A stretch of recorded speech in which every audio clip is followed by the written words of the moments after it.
to it? The answer is yes. Come.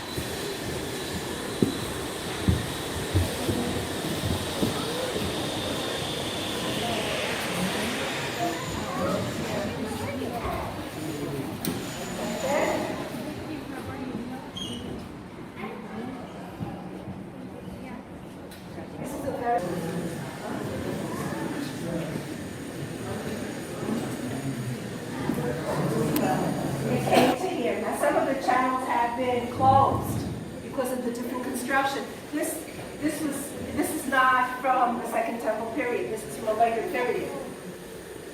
And so this is from the Second Temple period. Yes, it is.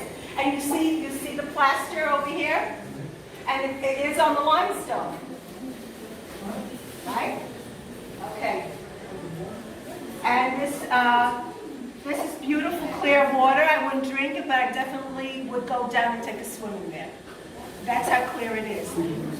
No, it's not being used today. We can't control that usage today. There is a ritual pool in this area here that is controlled on the second floor, but not. So it's pretty incredible, right? So we don't have any idea of who used the actual mikvah. Was it for a Kohen or We don't know exactly who used which mikvah. And it was found here, and it was left here. But you see here an example of a beautiful golden room.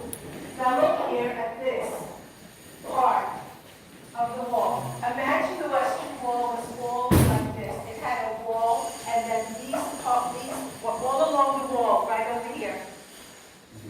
Just like that. And you see this, if you go to Hebron, you see like the entrance, you see this also. So this is part this could have been a dressing room. This could have been a dressing room here, and you could see a beautiful mantle over here that was left over here as well. It was really very beautiful. Now, this is blocking. I can't try to.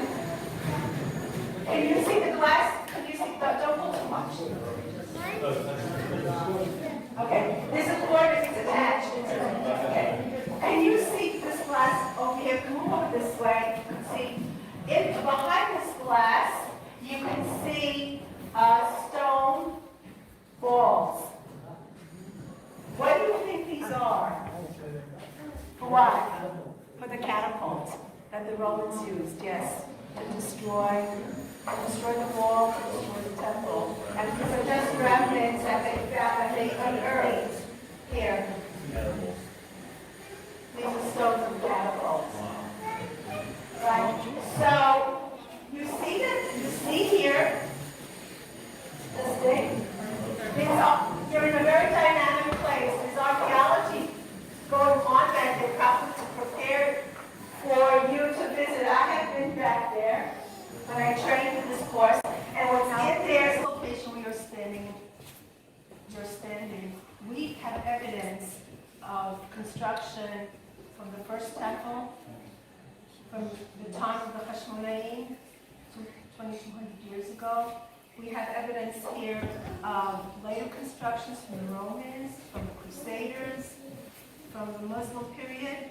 And as I turn the lights on to focus certain areas, I'm going to tell you about them. Okay? But first, if you look underneath there, underneath the gate, you cannot see. Those who are leaning on the gate over there can't see this. You have to be looking from this direction. But underneath that gate, there are flat stones. There's a flat stone. Do you see that? Mm-hmm. That flat stone covers a pit. And that pit is a latrine. A bathhouse has to have a latrine. Mm-hmm. And that's it. Okay? Now watch the lights.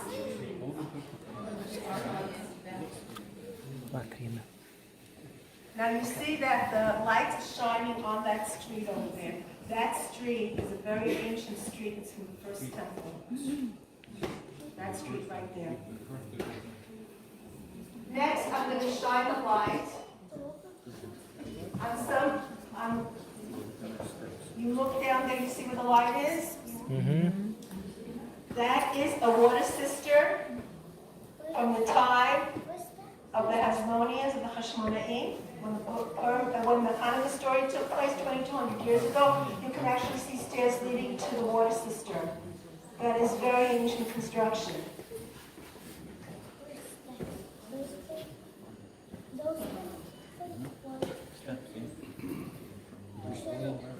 Okay. Now,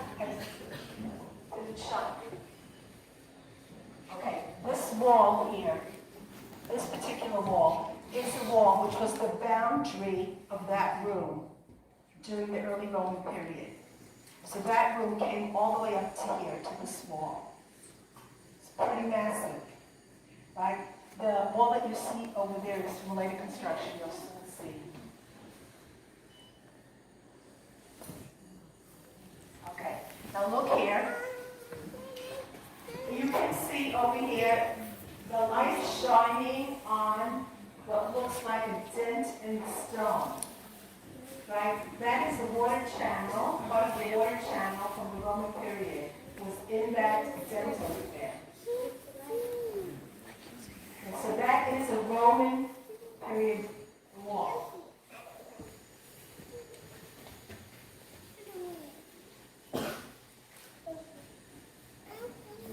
Shine. Any light? No.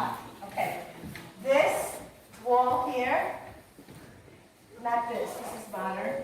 But the arch and this wall is from the early Muslim period, from the 8th century. And archaeologists have a way of reading the stone and identifying them. I'm going to shine the light that's going to shine up on the top, above me.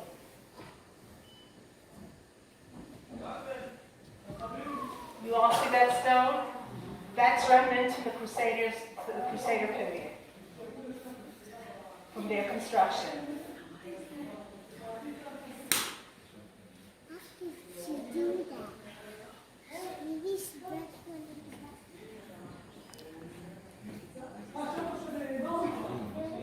You see where the light is shining up on top? That is a modern support wall that supports what's next to it. Okay? That wall that you see above there is a wall from the Middle Ages, from the Mamluk period. And that arch that's above the wall belongs to it as well. That's pretty incredible how many periods of history you can see in one location.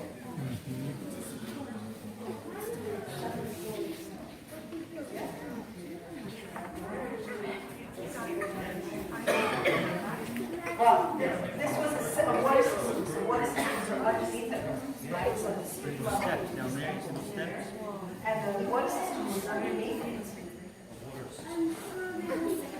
Okay, so we're going to leave this right like this, in this direction, just like this, connecting the Western Hill over there to the Marmaraya over there. Now there are several. We were underneath this arch over here. Okay. Now we're standing near an arch now also, and this arch. Let me just shut off my light. Is one of the arches of the bridge. And this is how archaeology works. This, where you're standing over, this arch over here, this hallway, this is from a later period. This is from the Middle Ages. In the Middle Ages, this was built over here on the bridge itself, on the arches of the bridge itself. And so we're walking parallel, we're now walking parallel to the bridge itself, and this is one of the arches. You can see that there's a door here because what's happening behind this door? Construction. Excavations are happening on the door. Okay, and this one is another one.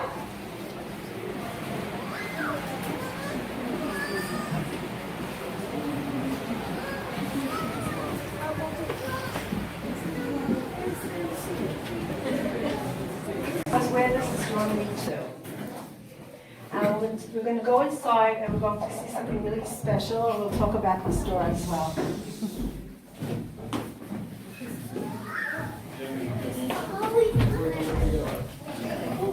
There's another door.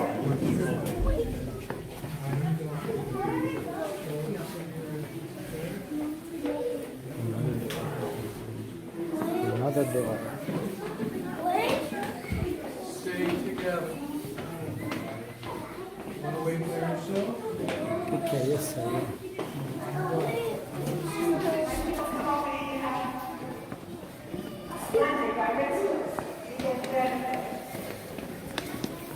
This is side benefit for being here on a busy Monday. You get lost, but then again you have chairs. We're underneath arches, right? Right. So look at the top of this arch, because that's where we're standing. But it's like this roll arches. Do you see? What's the top stone of the arch? What does it look like? Cross. A cross. Now I'm going to show you a picture. Now this is very nice. Now we do weddings here, bar mitzvahs, anything you want, meetings. I'm going to show you a picture of what this looked like when excavations began here. And now in this picture, what you see is just the top of the arch, right?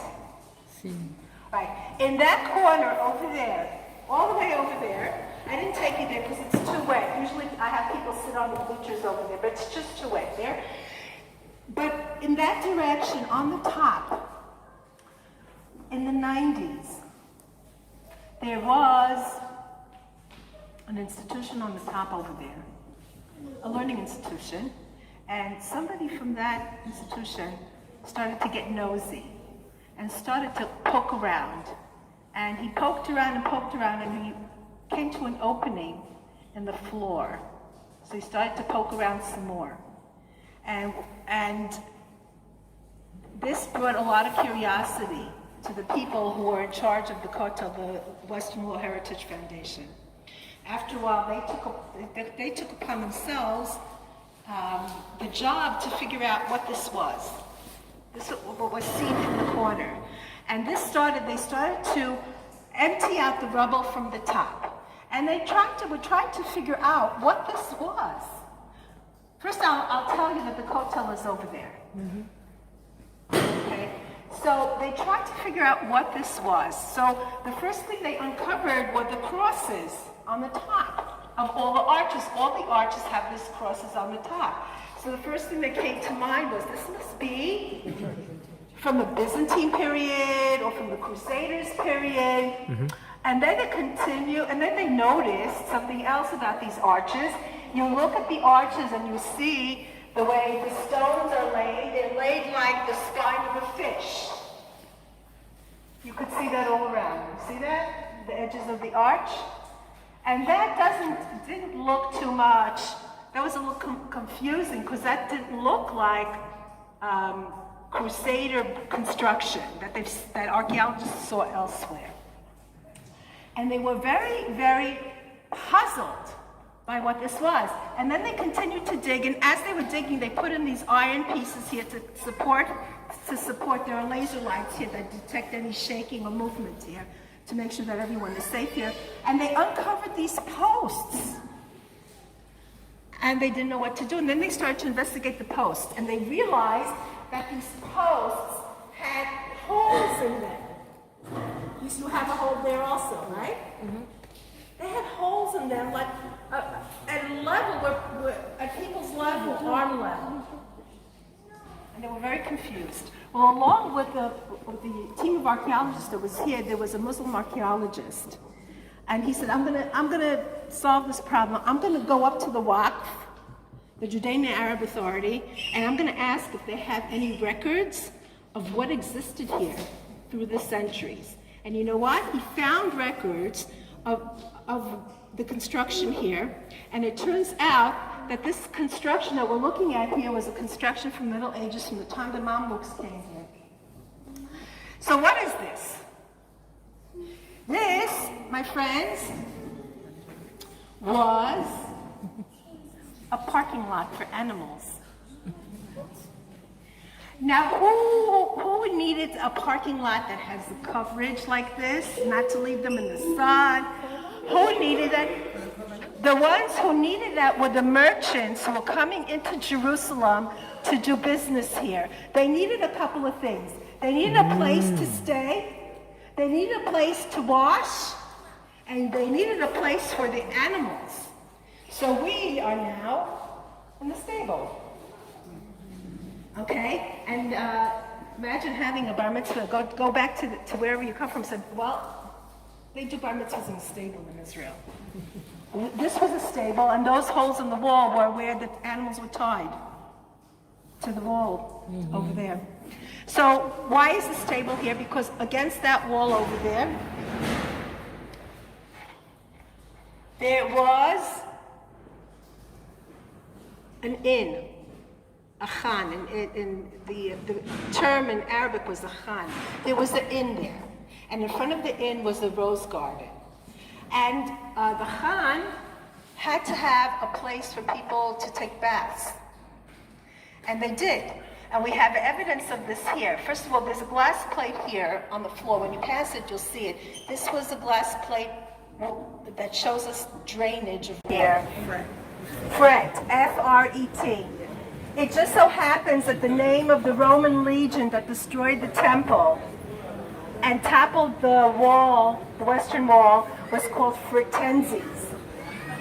This stone had a partner stone where the rest of the name was written, or this was just something that a Roman soldier decided to do on the wall to note their presence over here. So this stone is here from the Roman period, but we already learned that this whole hallway was from the Middle Ages, from the Mamluk dynasty. And so the Mamluks, when they were looking for stone to build, they found this stone and they put it up here for us to see the name of the Roman legion that destroyed the temple. And there's nothing that happens per chance. Everything's here for a reason. So, yep, that's how they wrote in Roman times. This is where I say thank you very much for being such a great tour. Thank you. We're finishing. I'm going to take you right out to the Strauss building where we came in from, and then you can go your merry way.